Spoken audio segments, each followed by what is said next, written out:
Les gens qui viennent dire il y a la révolution, comme ça se passe en Égypte, en Tunisie, des fois, tu n'as pas préparé, comme tu viens de souligner, il faut se préparer tout ça. Tu peux venir comme ça, pied levé. Il faut sauver ce qui peut sauver, ce que tu peux sauver. Alors, moi j'ai envoyé ma famille avant que je vienne ici. Mais il y a des organismes ici, blancs, qui intoxiquent les femmes. C'est-à-dire, voilà, vos droits, et si vous voulez divorcer, patata, ça c'est, je peux dire c'est un choc. Mais vous favorisez les femmes à troubler leur mari. Vous comprenez? Alors, j'arrive ici, après 2 semaines, il y a ma fille aînée qui me dit, moi je dis, mais prépare-moi du riz. Moi, au pays, moi, j'avais des gens qui préparaient pour moi, sans me vanter. Chez nous, il y a cette facilité d'avoir une bonne, une sentinelle, tout ça, pour faire le ménage, tout ça. Ça, c'est rien, ça coûte rien, si tu as un peu d'argent. Alors, bon, il y a ma fille qui me répond, oh papa, ici c'est le Canada. 2 semaines, ici c'est le Canada, il faut apprendre à préparer toi-même. Moi j'étais surpris, je viens d'arriver il y a 2 semaines et je te dis que tu me prépares du riz, toi tu me donnes des choses. Moi je dis voilà, le Canada c'est ailleurs. Ici, dans mon appartement, c'est le Congo. Et puis encore, c'est mon village. Vous comprenez? Puis c'est moi, je veux que vous êtes venus ici, je veux que vous compreniez que ici, il y a le multiculturel. Et dans ma maison, il faut essayer un peu de faire la symbiose de notre culture, notre civilisation et celle du Canada. Il ne faut pas copier tout, même avec les mots. Mais c'est vrai ce que vous dites, dans le sens que le gouvernement n'ira pas vous dire comment vivre dans votre maison. Oui, mais non, même à l'école. Même à l'école.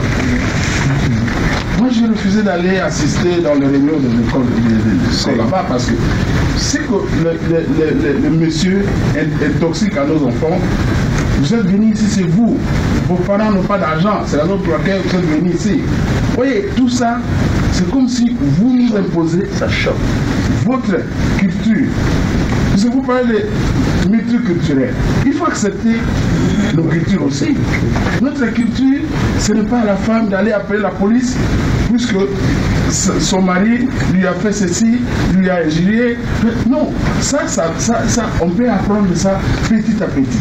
Mais du coup, moi j'ai eu un choc et je suis arrivé à tabasser toute la maison. Ça, je te dis la vérité.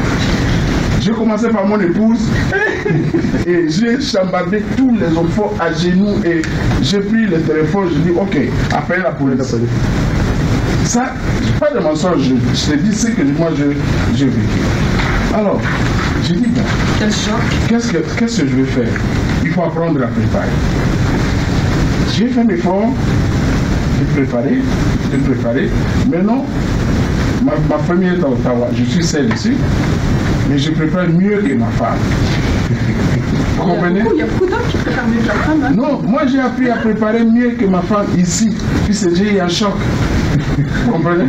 Alors il ne faut pas vous nous imposer vos choses, tout ça. Il faut. Non, ça moi, il faut laisser, nous sommes quand même des adultes, laisser aux gens de s'intégrer petit à petit. Si vous venez chez nous là-bas, on ne peut pas t'imposer des choses ou t'inculquer des choses comme ça facilement. Vous êtes un blanc, vous avez vos cultures, vous allez dire que non, moi je ne mange pas ça. Non, moi je fais ça. Non, c'est comme ça. Une question. Et je comprends le point de vue du monsieur, mais je n'irai pas jusqu'au côté extrême de tabasser. Moi, c'est très fort. Et le problème qui arrive, c'est qu'il faut jouer comme la pédale de bicyclette.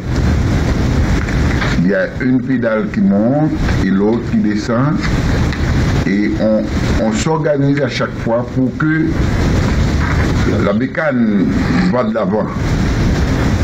Mais le côté qui est le plus dramatique de tout ça, quand vous quittez, si vous n'êtes pas capable de vivre avec votre femme, eh bien ici au Canada, c'est pas ça qui manque.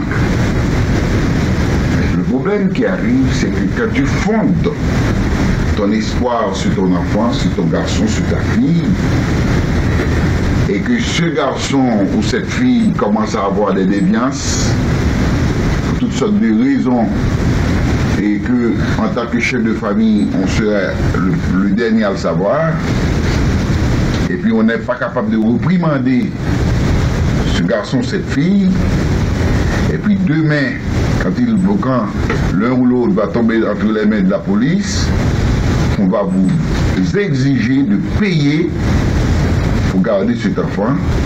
Là, j'ai trouvé que c'est plus ça. Et ça m'est arrivé personnellement. Et j'ai un garçon, moi j'ai une formation en éducation, je connais comment parler avec lui. Mais il y a des gens, des étudiants qu'on peut rencontrer qui n'est pas venu à la classe pour apprendre rien du tout. Au contraire, il est pour déranger les autres. Et c'était le type de garçon que j'ai eu dans la maison.